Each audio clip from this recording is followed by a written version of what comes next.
Hi, Pam. Hi, Sarah. How are you? Good. How are you?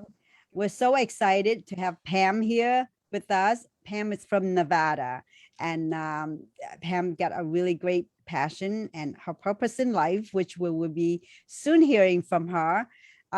This program, actually, I want to tell you that we have dedicated this program. Um, Sarah and I have talked over it, and we're going to slowly ease into it. We have dedicated this program to help refugees in Malaysia, and many of those refugees are the youth, younger generation that who are trapped with their parents in Malaysia, being refugee for 5, even 10 years, even longer. Some of those family have not been able to resettle. So what we're doing here is we start asking for donation, if you can. I mean, obviously, if you can support any other way, which is fine. But the website is www.refugeefilmschool.com. If you can donate, go straight there. It is a 501c3 program, and we are still ironing out all the detail how you can donate. And I'm trying to do a little commercial before we go in. And if you, when you donate, if you click onto the donation and there's a little box note, if you could say that, you know, from S to T, so they would know that where you hear about the school from. But other than that, we're going to go straight into the program. Hey, Sarah, can you just start? And we're going to get right in. Yay. Yes, of course. Hello, everybody. Good afternoon. Um, just want to introduce myself very quickly. I'm Sarah M. I'm from Cambodia. I grew up there, very happy at the beginning. But when my country went through a very dark time, when the communist Khmer Rouge took over, they turned our country upside down and they turned my life upside down. They basically almost kill us. Well, they killed about 2 million people. But I am so grateful that God was with me. He saved my life. And that's why I'm here. I am grateful to be here and so happy to meet so many kind, compassionate people in this beautiful country.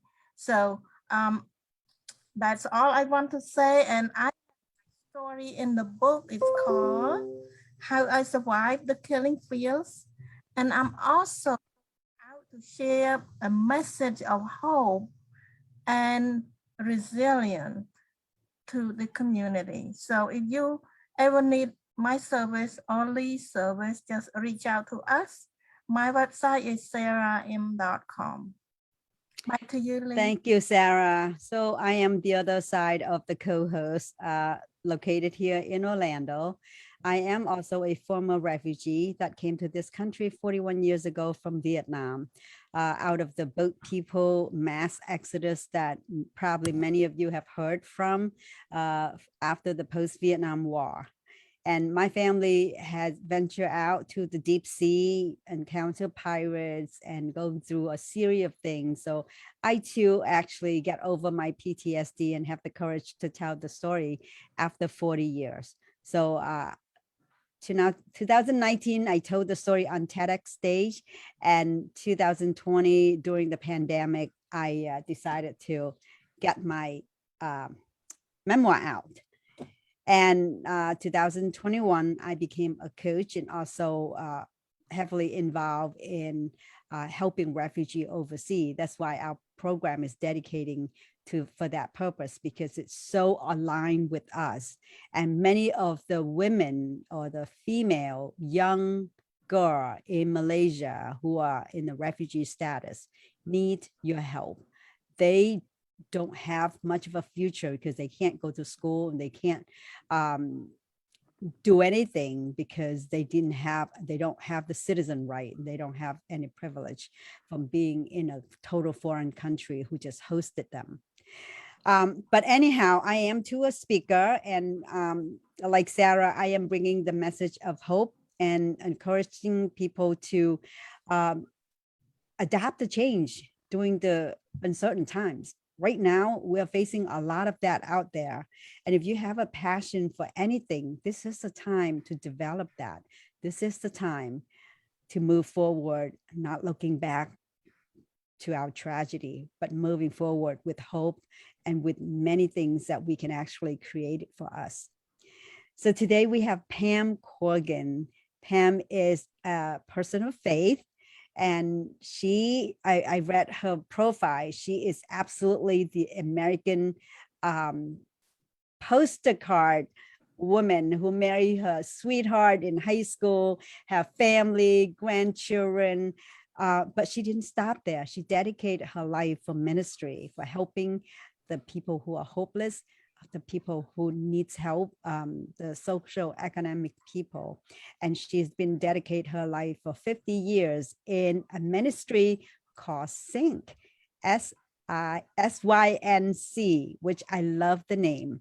And I'm going to ask Pam to introduce herself more in the deeper detail, and also tell us about what Sync is, and also what her passion and her purpose. Welcome, Pam. Thank you, Sarah. And I'm so happy to join you today. You're both such incredible women, such beautiful examples to people of hope and overcoming adversity and moving forward. And I just feel so honored to know you. I feel very blessed to have been born in the United States. I was born shortly after World War II, and my dad was in the Navy. I remember as a child him telling my brother and me, freedom is not free. So I'm grateful to those who have fought for freedom so that we could live in a free America today. So I had a wonderfully happy childhood and grew up in the Midwest with all of the freedoms and wonderful things that America has to offer. I fell in love during high school and married my high school sweetheart after a couple of years of college. We've now been married for 53 years. And I did start in ministry with Stonecroft in 1970. I retired after 50 years. Sync has only been around for about 10 years. But I am excited to tell you more about that and how that God brought that into my life. It's my purpose and my passion to help women have hope. I feel like if you were to ask me what I am, I feel like whether it's in business or in personal life or just in friendship, I'm a merchant of hope because I believe. I love that. I really love that. Levels. Yes. Yes, that's wonderful. So can you tell us a little bit about Sync? Absolutely. So Sync is something that was birthed in my heart and another woman's heart. Her name is Pam. We had been friends for a long time. We're separated and then actually just bumped into one another at a conference and found out that we had been going along parallel paths. And basically, we had been to a women's conference and we're so excited. Now going back home to our families, we said, all right, what's next? What more can we do? And we felt like that God was calling us to call women together across denominational lines, just, women that we have no membership, whomever wishes to come may come. And we work with women to help them understand how precious and valuable and unique they are, and to help them develop friendships with one another and strong ties, helping one another when someone's sick or taking meals or just being an encouragement. And then the second piece of what we do is we reach out into the community and serve. We find where the needs are, and we ask women, where do you feel that you're being called to serve? What is your niche? The ministry is seek your niche in Christ, SYNC. So what gifts and talents has God given you that are precisely you? What do you love to do? Do you love to cook? Do you love to sew? What is it that you love to do? Do you love to craft? I have some people that's like, sewing is not my gig, but I love to cook. All right, we'll find a place for you to serve in that.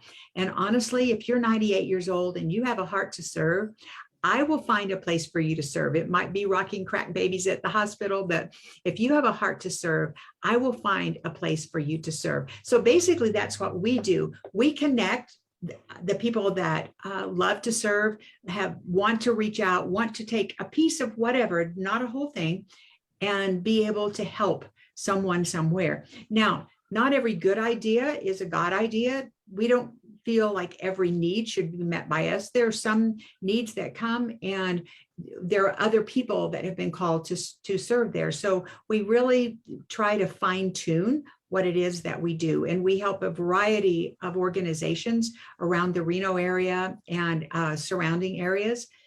We've recently had the Dixie Fire that was north of Reno, and people's homes and lives have been devastated. We're lending a hand there. I can go on and on. We help. I don't know how much detail you want me to go into. Well, but this the is areas where we serve. national. This group here, is it national, or is that No. local in your area? No, in fact, God just gave us the idea to start it, and we started it here in Reno. It Okay. would be a wonderful thing if it grew into a national organization. If there are other towns or cities that would like to have a sink in your town, I would be happy to come and speak to you and let you know how you could develop that in your town. We were very careful to create a notebook of what we did and how we did it. But basically, it just takes women with willing hearts. That's just beautiful. I think Yeah. lots of us women's out there need a backup support like this. So you just started this not too long ago, and is it through a church, or is that just through you only? No, we are actually a parachurch organization, and we're very careful not to identify with any church. We welcome all women of faith, and we're very careful not to identify with any one particular denomination, Okay. because we want everyone to feel welcome. Okay. That's so wonderful. wonderful. Go ahead, Sarah. Do you have a question for her? No, I just say it's wonderful that you do that. So how many member is it right now, and how quickly you think you can expand that program? Well, we have a core group of about 20 women that are we consider our leadership group, our core group. Mhm. And by that, I mean, we are very firm in that we don't take on a project unless someone is willing to head it up. So with every organization we serve, we ask one woman to be the connector between us and that organization. Otherwise, it becomes confusing for the organization. To whom do they speak? How do they connect? Right. And so that particular person for that organization, they come to our leadership meeting, they give a report of what's going on, what the needs are, and that's how we've organized it. I'm a very big believer in delegating. I'm a very big, because honestly, my job is to orchestrate. My husband says, this is funny. My husband says, he says, you're like an orchestra conductor. You don't play the flute. You don't play the trombone, but you make sure everybody has their music. You make sure everybody knows when rehearsal is and when the concerts are. And then you get up and Yeah, and that's really kind of my job, what I do. that is a very important job, because you keep everybody in sync, because everybody together. But we have a database of about 500 ladies. We don't all serve at once. We did a fundraiser right before COVID where we served a dinner for a group called Pathfinders that serves the poorest of the children in Reno. There are about 600 children that live in cars. They live in seedy motels. They just, they do not have a lot of resources. So this particular group helps those children, and they have a program for them on Friday nights, and they have a discipleship class on Wednesday nights, and they have other activities and after school programs. They have tutors that help these children in school. So what we do is we help with their meals. We help them with help feeding the children. In fact, October 1st, I'm with a group where we're cooking a meal for 150 on Friday night, October 1st.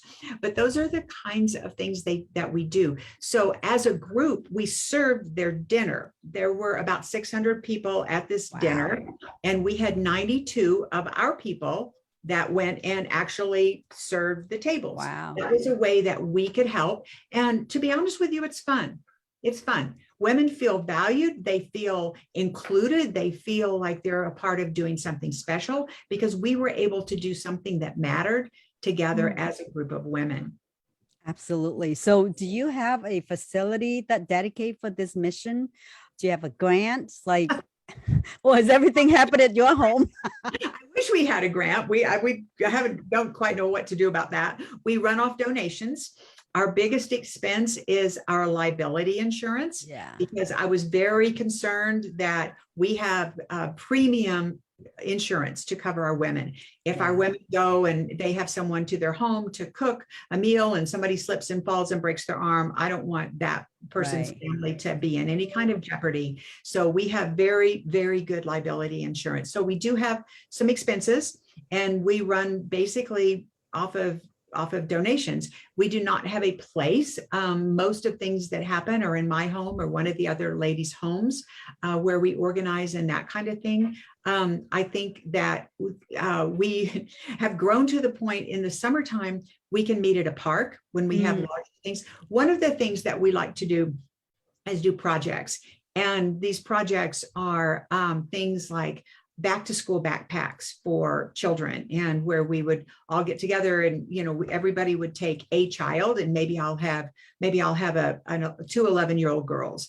And so I will get the things for back to school supplies and that kind of thing. And we'll get backpacks. And then as women, we might get together as a whole group of women. And now we've got all these backpacks to fill. And maybe somebody they found on sale a dozen backpacks and they buy them and they bring them, or somebody finds whatever. So we get together and we always share some food, and, you know, we have our meeting, and then which is basically letting everybody know what's going on and, you know, what the needs are and where we can serve. And then we do our project. So we get together and we put together the backpacks, or, you know, those kinds of things. We are doing this next round gratitude bags for the children of Awaken. Awaken is an organization in our community that rescues girls and women from sex trafficking. And we help them by, and we have a lot of that in Reno. They come across Interstate 80, which is, anyway, we have a lot of that in Reno. And so this group rescues the girls. Anybody that wants out, they can come and they can be a drop-in. They can go through a whole program. We help them get their GED. We help them with clothing, help them, you know, get a job, that kind of thing. Now, we do not do that piece of it. Awaken does that. We support the group that does that. Okay. Right. Our piece of it is we have maybe a Valentine's meal for the girls, and we love on them, and, you know, that kind of thing. And one of the biggest and most important things that we do, many of the girls have children. And so we minister to the children. And so these gratitude bags are for the kids, and they're going to be warm, fuzzy socks, and they're going to be, you know, and so that's going to be our project, you know, for this next time, is doing that for the children. So we did Mother's Day presents, and we had the, you know, things that the children could give to their moms. So we're a support for those kinds of organizations. Right. I love it. I think many times that we don't understand when you're at the place that that's underprivileged, those little things actually matter. You see on TV, everybody's commercialing, you know, buy this, buy that, and you feel like you're not in the position to provide for your children, or you know, just simple things like that. But having a support group organization like yours is very, very beneficial to many families. And I want to say that, you know, a lot of time that too, for people who want to be able to get a support group, an organization, but there's only so much you can do. So partnership is a beautiful thing about supporting each other among the nonprofit organizations. And I think, you know, what you do is taking one little part, less burden for the bigger group, and they can focus more on the agenda that is more, you know, important in a sense of, you know, finding people out of addictions, or finding people, help traffic, human traffic, that kind of thing. So it's awesome. One of the things that we're really, we try not to just give money to organizations. We try to actually do something that will help. We work with the Women and Children's Center, and they also minister to poor families in our area. They help poor, you know, many times people that don't have a lot of money don't keep their homes warm at night. Right, Well, the right. little bitty children, they sleep in bed with mommy, but you know, the little bit older ones, 4, 5, Yeah. 6, 7, 8-year-olds, they're on the floor. And if it's a Oh. cold area, then they get cold, they get sick, and kids kick their covers off. So Right. one of the things that my precious women have been doing is making sleeping bags. And we make sleeping bags, child-sized sleeping bags out of fleece. Oh, The women yeah. have sewn tons and tons and tons of these sleeping bags, and they buy the fleece on sale. This is another thing our donations go towards. Mhm. And then the women, some of the women that don't know how to sew, they come and they cut. I've been on many cutting parties where you have the roller thing. Yeah, I yeah. mean, by the time you're like, oh my gosh, how many of these things can I cut? but it's something that we can do, and we do it together. So maybe Yeah. 2 or 3 or 4 might meet together to sew or to cut or whatever, but it's still a together kind of thing. And we get fleece that's, you know, butterflies or cute pink things. Cupcakes. Yeah, cupcakes for little girls, and, you know, airplanes for little guys, Right, right. you know, and then, you know, things for a little bit older kids as Yeah. well. And that is one of the most important things that we have been able to do, is to give these sleeping bags. We also do blankets for the retirement center for that women there. And then one of the things that's been brought to us recently by the Reno Rodeo Foundation is in police cars, when a child is removed from a domestic violence situation or an abuse situation, they're scared. Yeah. They're scared, they're frightened, right? Right. So they have a program where they have in the police cars blankets and teddy bears. So one of the things that our ladies can do, we make blankets. So that's a way, that's a piece of it. That's right. a way that we can help. And so we try to do things like that are doing something to lend a hand rather than just giving money all the time, because Right. I mean, anybody can do that. And that's fine. We need those people that give money. God bless them. But we also. But there's more than just the thing. I think, you know, what you are doing is very essential. It just brings the long-term effect. When kids holding onto the blanket, it's like their security blanket. They feel safer. It's psychologically, mentally moving the person out of that feeling of terror, that feeling of fear. So yeah, and I think, you know, a lot of women actually very nurturing, and this is all from a mother instinct. I think, you know, my church has that too. A group of women, you know, they meet once a week, and they will just sew together, and they will have like baby blanket, and they will have for seniors. So it's fun for the people who can do it, and it's really great for the people who can actually receive it too. So thank you for doing that. But I want to ask a little bit more about what is your professional background that you're doing, that you actually be able to use that background to help with the organization here. Well, I was trained as a teacher. I got my degree as a teacher. I taught many years in the public schools and the elementary ages. And then I taught in a music school. I taught early childhood music for 9 years. And I also taught teachers to teach as the director of Christian education. What I do now is I have an Arbonne business, which actually is right in alignment with my passion for women and giving them hope, because I feel like self-care isn't selfish. We need to do what we can to be the best that we can be and take good care of our bodies. So one of the things that I'm really passionate about right now is helping people take better care of their bodies, make better choices. And then something that is close to my heart as well is helping those that wish to build a business, helping them to build their own home-based business. And I have a number of women in my group that are single moms, you know, that kind of thing. And to have that extra money is exceedingly important. And it's important to their self-esteem to know that they're earning the money, they're providing for their family, they're taking care of their kids. So that makes me really happy. Well, thank you. Teachers are the best. I think not just in classroom, but in many ways outside the classroom. Secondly, I want to say how beautiful, radiant your skins is. Thank you. At 73, I've got a few little crow's feet, Oh, but goodness. I would not complain if I would love to look like you in my 70s.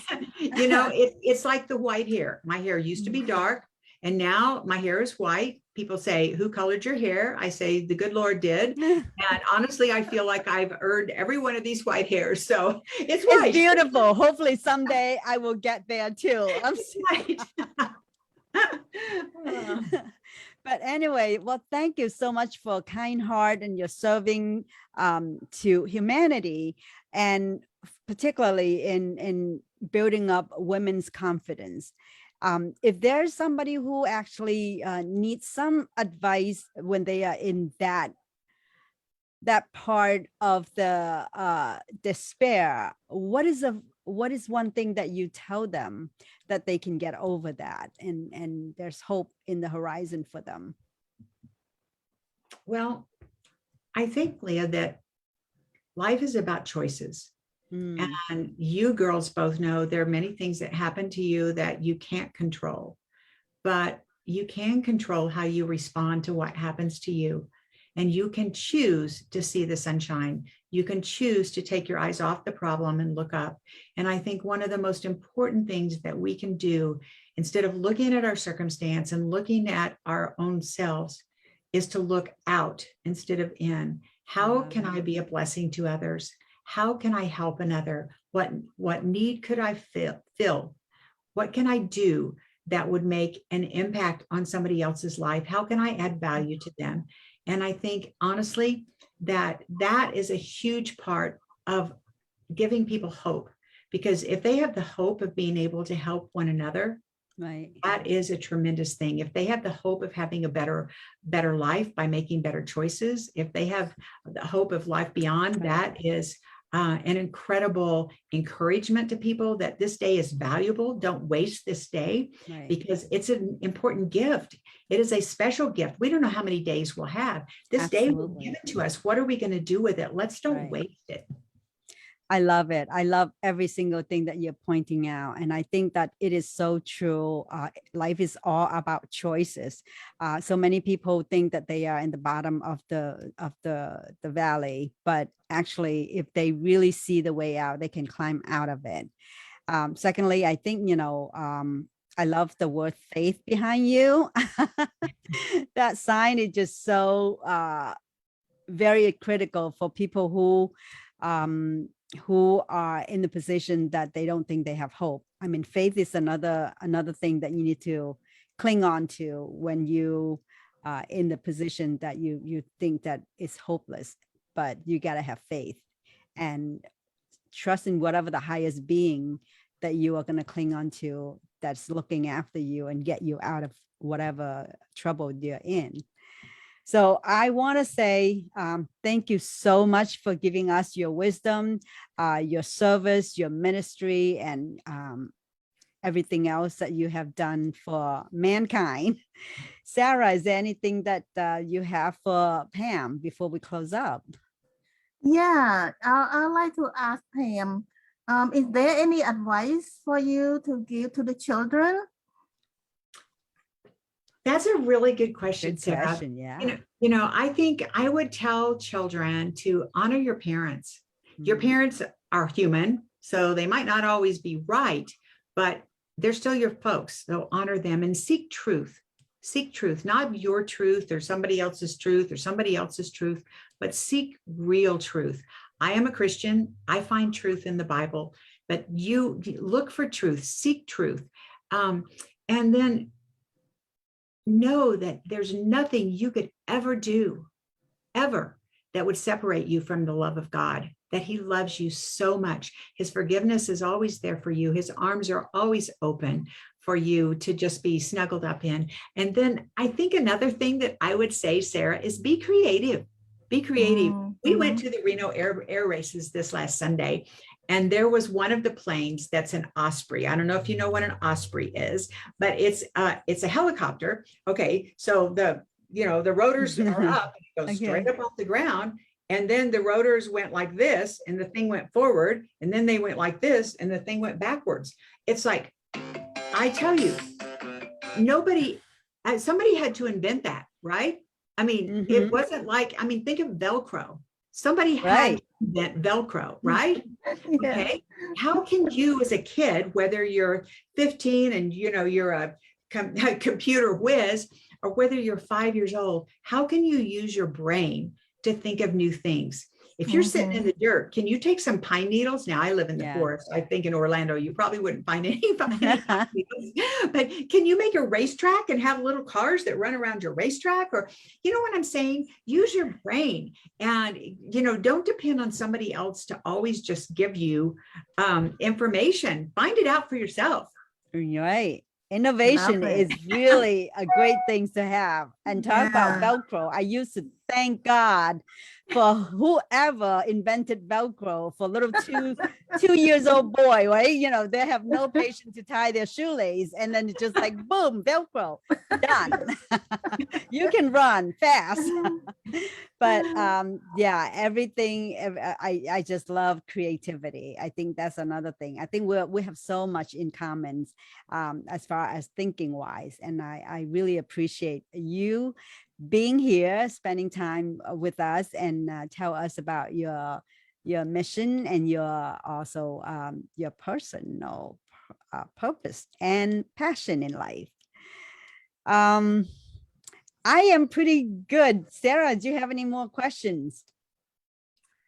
Well, I have one more question because Okay, she's on a roll now. She's on a roll. I asked about her advice for children. How about advice for parents? Because Okay, for parents.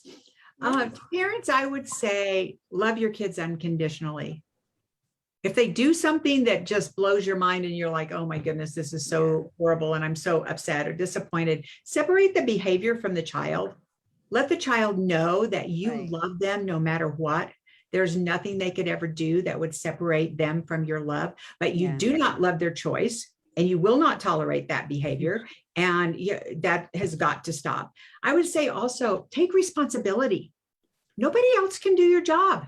Right. Nobody else is that child's mom or dad. Right. You are responsible for that child.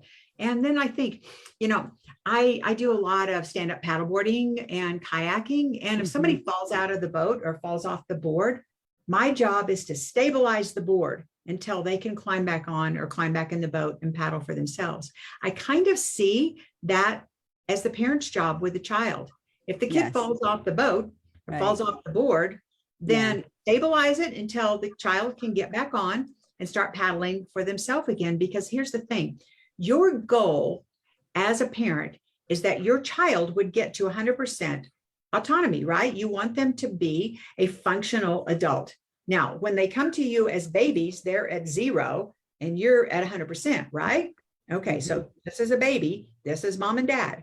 Okay, now in switching, during this area, there gets to be a lot of friction, right? During those teenage years and all that business. But your goal is that you would get to be 0 and the child would get to be 100%. So understand that that's where you're going. That's where you're going. And let the child make some mistakes when the consequences aren't too bad.